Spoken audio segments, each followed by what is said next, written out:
So Carlos Takam defeats Tony Thompson with a unanimous decision over 12 rounds in an okay heavyweight fight. It wasn't spectacular, it was okay. Neither man was able to hurt the other, so there were no dramatic moments. The fight was fought at a steady pace throughout. There was no real times when the pace increased dramatically or anything like that. It was pretty much the same thing from round 1 to round 12.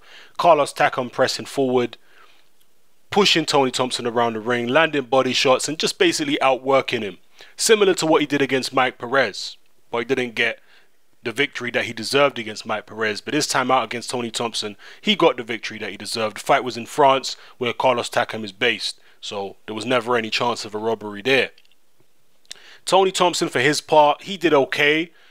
Both guys were landing clean punches with a decent amount of regularity, you know, fairly regular intervals. But Takam was just doing it slightly more often, and he was pressing the action and making Tony Thompson look all of his 41 or 42 years of age. Thompson, at this stage of his career, I don't really know where he can go from now. He's just lost to Carlos Takam, who is, even though he's a very solid fighter, he's unheralded. So in terms of sanctioning bodies and all that stuff, the rankings, it's going to hurt him a lot losing to Carlos Takam. But as far as Takam goes, he is a decent addition to the heavyweight scene at the moment.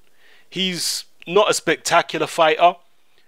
He's spectacular in terms of his physicality. The guy is tremendously strong, right? He's built like a tank, totally solid and ripped. This guy's got a very, very strong, powerful physique on him, and unusual for a guy with that type of extremely muscular, heavy set physique. He has a very good work rate and seemingly very good stamina. So he's able to have a high work rate from round 1 to round 12, and he's done this in several fights now. So the guy has a legit engine. He actually reminds me a lot of Dereck Chisora. He doesn't really have the kind of head movement that Chisora has, although he does move his head here and there. So not quite as good a head movement as Chisora. His hands are probably not quite as fast as Chisora's hands, but he punches more correctly than Dereck Chisora does.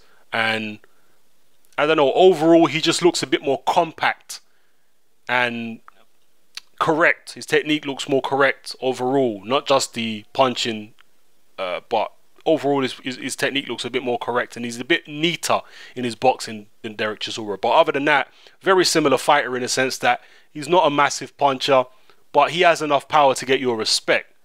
And like Chisora, he has a very, very good engine. The guy keeps punching and punching and punching and coming forward. Similar kind of height, similar kind of weight to Dereck Chisora. Although, like I say, Takam is tremendously muscled, very, very heavily set, you know, muscular guy. And apparently Tyson Fury was set to fight Carlos Takam in a behind closed doors gym fight. I don't know if the fight took place. I don't know what happened in the fight. But what I will say is Carlos Takam is the perfect opponent to prepare for Dereck Chisora. Perfect opponent. You couldn't get a better opponent right now in the heavyweight division to prepare for Dereck Chisora than Carlos Takam.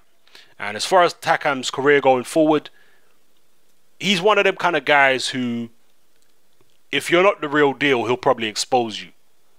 But I can't see him doing anything at the very top level. I don't think he's got enough punching power. I don't think he's got enough of a skill set to make it at the very, very top level. You know, you got guys up there, obviously Vladimir Klitschko. You got your Bermane Stiverne. You know what? Against someone like Bermane Stiverne, he might have success. He might be able to get in there and be successful against Stiverne. I don't know. But against some of the more skillful heavyweights, I think he's going to struggle.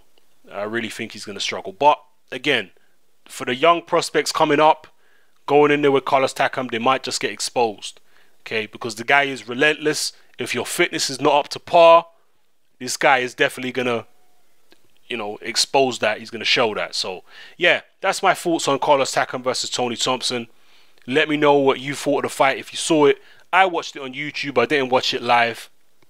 It's probably still up on YouTube now. So just have a search for Carlos Takam versus Tony Thompson and let me know what you think. Yeah, this is Hatman. I'm out.